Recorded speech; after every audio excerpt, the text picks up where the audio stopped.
Inspector साहब का धन्यवाद करता हूँ। इस मंच में आपके सामने मुझे कुछ साइबर से संबंधित जानकारी देने के लिए बुलाया गया है और मेरा सौभाग्य है कि हम आपके समक्ष यहाँ उपस्थित हुए आप लोगों को साइबर से संबंधित जानकारी देना चाह रहे हैं।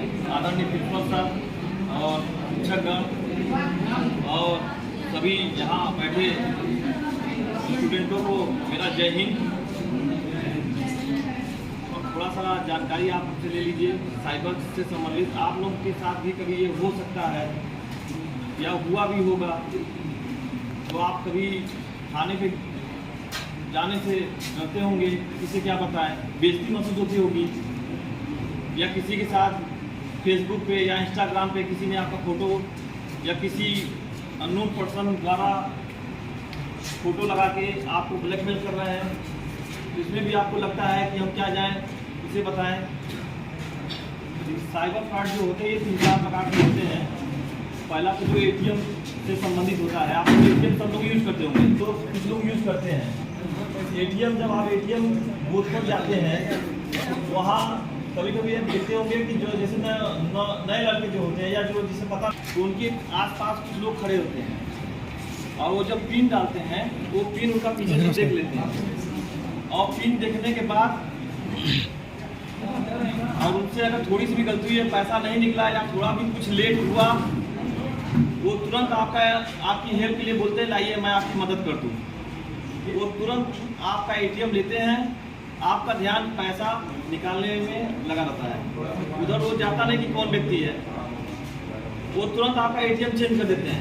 ठीक SBI का है या बैंक ऑफ बड़ौदा का, वो उनके पास करीब 20-25 एटीएम 50 एटीएम अपने पास रखे रहते हैं और फट से निकाल के आपको दे देते हैं और आपको दे के फिर वो निकल लेते हैं। आपका पिन उन्होंने देख लिया है, आप पैसा निकालते हैं, नहीं निकलता है, सोचते हैं एटीएम खराब होगा, पैसा नहीं होगा, चले जाते हैं।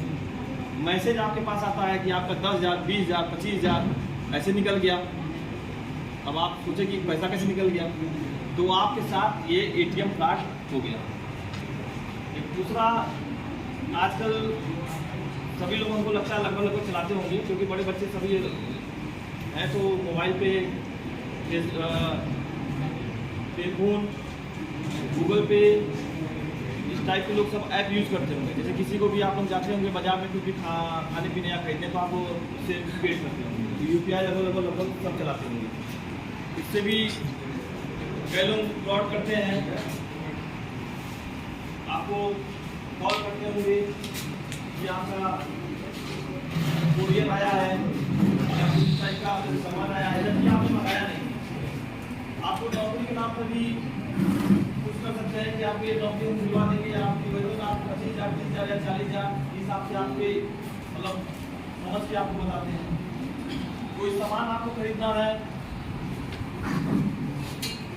सेकेंड हैंड आप सामान खरीदते हैं, OLX पे जाते हैं, OLX पे भी आर्मी के नाम पे फोटो लगा के बताते हैं कि हमारा ट्रांसफ़र हो गया है, हमारे पास ये बेड है, ये फ्रिज है, ये मोबाइल है, ये सब चीज़ है, मुझे सेल करना है। तो हम लोग सोचते हैं बड़े सस्ते दाम में बेच रहे हैं, ले लेते हैं। वो आप लोग उनके बातों में आकर कुछ पैसे की वो डिमांड करते हैं, एडवांस मांगते हैं कि अच्छा इतना एडवांस जमा कर दीजिए। पहला अमाउंट तो छोटा ही मांगते हैं, 4-5 हज़ार रुपये ही मांगेंगे, लेकिन जब 4-5 हज़ार रुपये आपसे ले लिए, उसके बाद आपसे फिर वो बड़ा अमाउंट की डिमांड करते हैं कि हमको यहाँ पे देना है, ऐसे देना है, ये करना है, फिर वो अमाउंट ले लेंगे, फिर उसके बाद आपसे फिर अमाउंट की डिमांड करेंगे।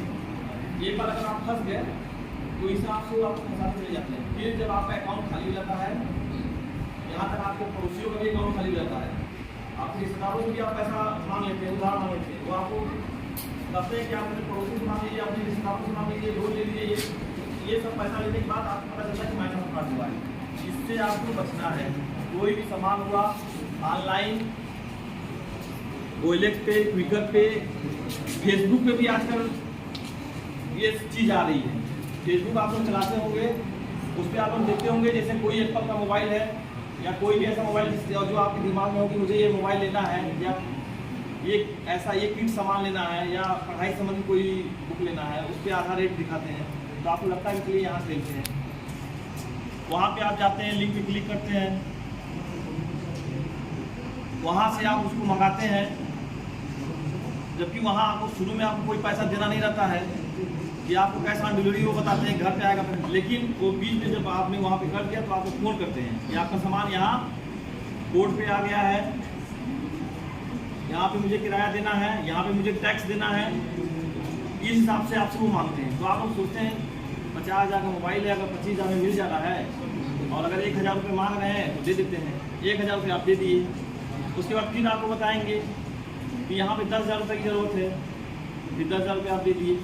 तो आपको इस तरह से इस जाल में आपको फंसाएंगे, आप एकदम उनके ऊपर विश्वास कर लेंगे, आपको पता ही नहीं चलेगा कि हमारे साथ फ्रॉड हो रहा है। तो इससे आपको सतर्क रहना है, ठीक है ना, ये चीज़ आपको ध्यान रखना है। तो आपको पैसा पेड नहीं करना है। यूपीआई में जब आप किसी को पैसा देते हैं तो आपको 6 अंकों का एक यूपीआई कोड होता है, वो आप उसमें डालते होंगे, मोबाइल में डालते हैं ना, डालने के बाद ही पैसा पेड होता है ना। अगर आप नहीं डालेंगे तो आपके अकाउंट से पैसा नहीं कटेगा। ऐसा कोई सिस्टम तो अभी तक हमको लगता नहीं आया है कि बिना मतलब उसके पैसा कट जाए। यूपीआई डालना पड़ता है ना। जब आपसे पैसा किसी ने रिक्वेस्ट भेजा आपके मोबाइल पे कि ये 25,000 रुपये आपके अकाउंट में आ रहे हैं, ध्यान दीजिएगा कि आपके अकाउंट में आ रहे हैं, इनकमिंग हो रही है, मतलब आ रहे हैं। आने के लिए तो यूपीआई की जरूरत पड़ती नहीं है। यूपीआई की जरूरत कब पड़ती है? जब आप पैसा किसी को पेड करते हैं। ये ध्यान में हमेशा रखिएगा, पैसा अगर हम पेड कर रहे हैं तभी हम यूपीआई डालेंगे। पैसा अगर कोई भेज रहा है तो यूपीआई की जरूरत नहीं पड़ेगी। अगर यूपीआई मांग रहे हैं तो आप समझ लीजिए आपके साथ फ्रॉड होने वाला है या हो रहा है।